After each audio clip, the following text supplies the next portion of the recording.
This is now running on what we call FT4. Software you're looking at in front of you is called WSJT X. Down below you'll see the waterfall right here and above. And over here I have a thing called Grid Tracker. And what that does is allows me to see which bands we're on and information coming back.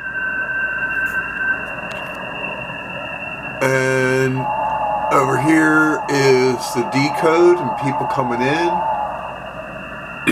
And from those sounds, that's what it can get out of it. So it's using sounds, phase shift, different things to get the message through.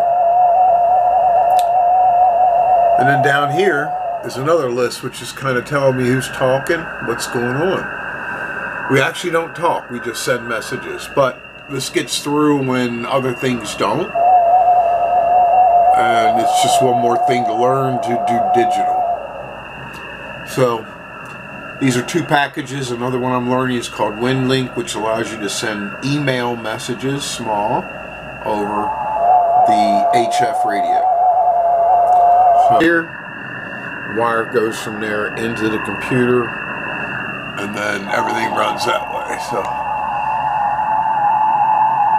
takes a while to set up, but once you get it running, it's not too bad.